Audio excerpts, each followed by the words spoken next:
جی اور یہ صاحب اس معاملے میں جو سوالات چونکہ پیدا ہوں گے ہوتے رہیں گے،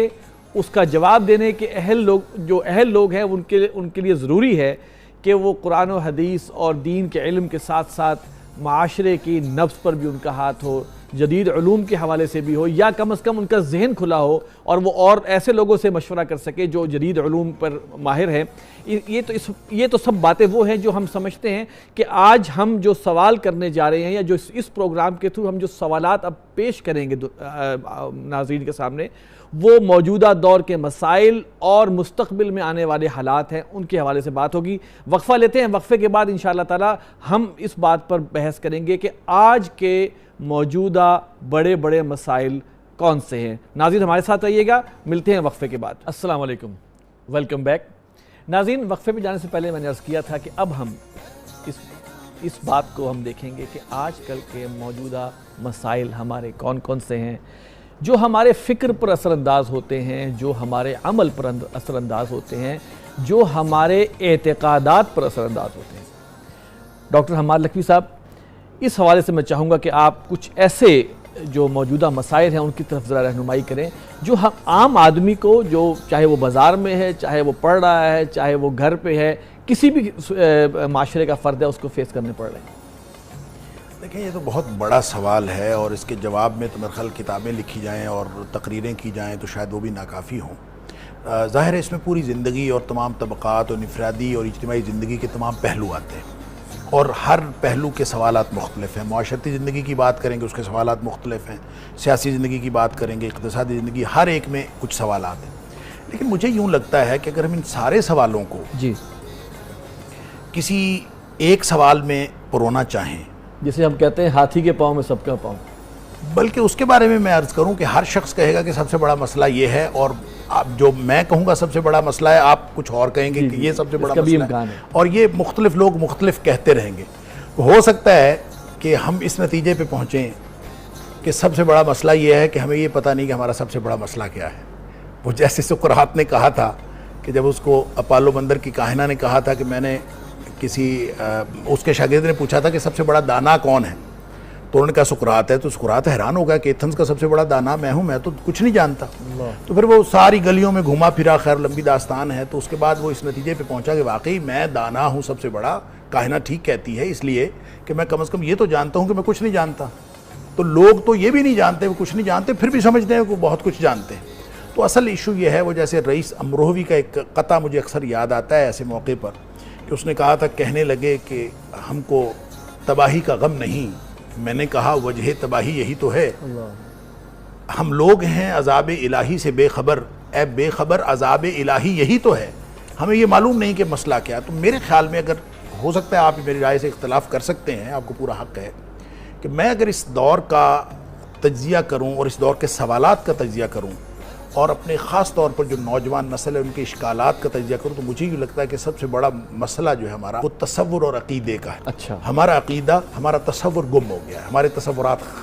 تصورات غلط ہوئے ہیں تو ہمارے سوالات غلط ہوئے ہیں، ہمارا سوچ کا زاویہ مختلف ہو گیا ہے، ہمارے عقائد ختم ہو گئے ہیں، اور ان کو خراب کرنے والے جو بڑے بڑے ایلیمنٹس ہیں، یعنی عقیدے کو خراب کرنے والے، اس میں جہالت تو ہمیشہ سے تھی، کہ جو لا علمی اور جہالت جس کی بنیاد پر عقائد خراب کیے جا رہے تھے، اس کی اپنی آگے لمبی تفصیلات ہیں۔ پھر اس کے ساتھ جو اباحت پسندی شروع ہوئی ہے، خاص طور پر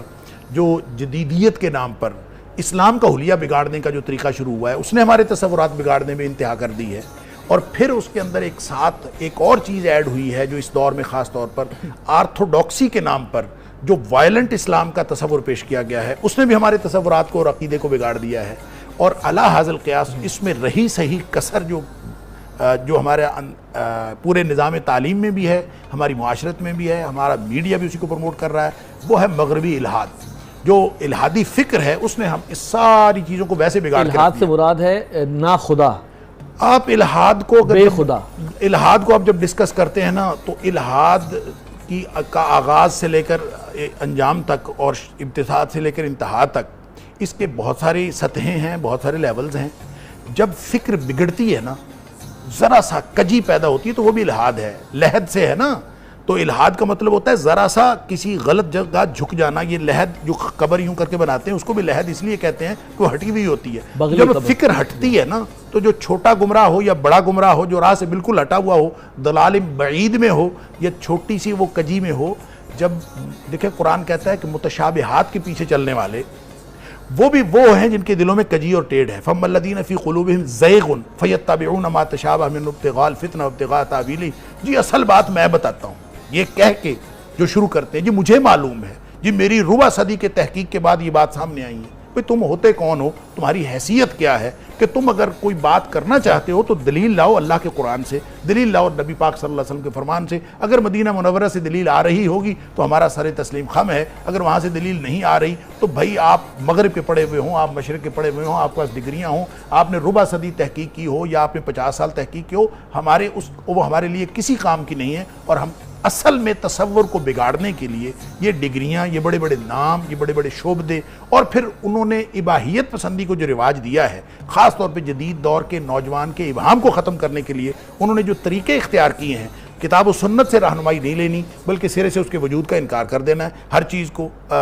جو چیز مشکل لگی, جو چیز اشکال پیدا کر رہی ہے, پیچیدگی پیدا کر رہی ہے, اس کے بارے میں اللہ اور اس کے رسول صلی اللہ علیہ وسلم کا کیا حکم ہے وہ نہیں دیکھنا, بلکہ آپ نے کہا یہ بھی دین میں نہیں ہے, یہ بھی دین میں نہیں ہے, دین آسان کر دیں لوگوں کو آہستہ آہستہ. تو یہ تو مسلمہ کذاب والا معاملہ ہے کہ اس نے تو نبی کریم صلی اللہ علیہ وسلم کے فوراً بعد بلکہ آپ کی حیات طیبہ میں اس نے نبوت کا دعویٰ کیا. اس سے بڑا جھوٹا اور دجال کوئی ہو سکتا ہے؟ اور اس نے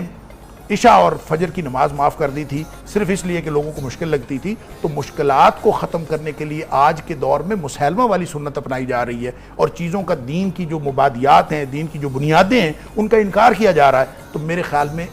بنیادی مسئلہ عقیدہ اور تصور کا ہے, اس کو بگاڑنے والے بہت سارے عوامل ہیں جن کو ہر ایک کو الگ الگ ڈسکس کیا جا سکتا ہے. عقیدے اور تصور میں جو آج آپ کو ٹیڑھ پنا یا کجی نظر آ رہی ہے, اس کے اوپر اس کا مطلب ہے الحاد کو آپ سمجھیں گے کہ وہ الحاد کی وجہ سے. اس کی وجہ یہ ہے کہ ہمارے براٹ اپ کے اندر, ہمارے نظام تعلیم کے اندر اور ہمارے پورے جو ماحول کے اندر جو ڈومیننٹ چیز ہے وہ الحاد ہے, الحادی فکر. الحاد یعنی کہ خدا کو نکال دیں آپ اپنے تعلیمات سے, خدا کو نکال دیں. آپ یوں بالکل کوئی چیز اپنی نوعیت کے مطابق, کوئی کافر نہیں ہوتی, کوئی علم کافر نہیں ہوتا, کوئی علم مسلمان نہیں ہوتا. میتھمیٹکس بھی مسلمان ہے اگر اللہ کے کو شامل کر کے پڑھا جائے, فزکس بھی مسلمان ہے اگر اللہ کے وجود کو تسلیم کر کے پڑھی جائے, کیمسٹری بھی, سارا ہر علم جو ہے, سارے علوم و فنون وہ سارے کے سارے اسلامی علوم ہیں اگر آپ ان بنیادوں کے مطابق پڑھیں گے جو بنیادیں کتاب و سنت میں موجود ہیں. اگر آپ ان بنیادوں سے نکل جائیں گے تو پھر وہی علوم کفریہ ہو جائیں گے. کوئی علم اپنی بنیاد پر نہ کافر علم ہے نہ وہ مسلم علم ہے, سوائے اس العلم کی رہنمائی کے جو کتاب و سنت سے ملی ہے. اس کے مقاصد پورے کرنے والا ہر علم و فن جو وحی کے مقاصد کی تکمیل میں آگے بڑھے گا اور اس کی اٹھان بنے گی, وہ دینی علم ہے, وہ دینی مقاصد پورے کر رہا ہے. اور اگر آپ خواہش نفس کے مقاصد پورے کرنے کے لیے اس ساری ٹیکنالوجی کے سارے علوم کو استعمال کر رہے ہوں تو مقابلہ تو العلم کا اور خواہش نفس کا ہے. وہ جو اقبال نے کہا تھا شاخ نازک, جو شاخ نازک پہ آشیانہ بنے گا ناپائیدار ہوگا, وہ شاخ نازک یہی تو ہے کہ صرف اور صرف اپنی خواہش نفس کو پورا کرنے کے لیے علوم کی بنیاد رکھ دی گئی ہے, ٹیکنالوجی کی بنیاد رکھ دی گئی ہے. اور اس کا اس سے بڑا مبلغ علم ہے ہی کوئی نہیں کہ ہمارا فائدہ کس میں ہے, ہم نے مادی فائدہ کہاں سے لینا ہے. اس کے علاوہ اور کوئی مقاصد ہی نہیں ہے. آپ دیکھیں کہ جو بھی سوال کرتا ہے وہ کہتا ہے 1400 سال پہلے کس لیے جاتے ہیں, آپ مغربی تہذیب کی طرف کیوں نہیں جاتے؟ کیونکہ وہ مسائل حل کرتے, ہتھیلی پہ سرسوں جماتی. تو سوچ کا زاویہ ہی مختلف ہو گیا ہے, عقیدہ اور تصور ختم ہو گیا. لوگ یہ سمجھنے سے قاصر ہیں کہ یہ مدینے کی بات کیوں کرتے ہیں.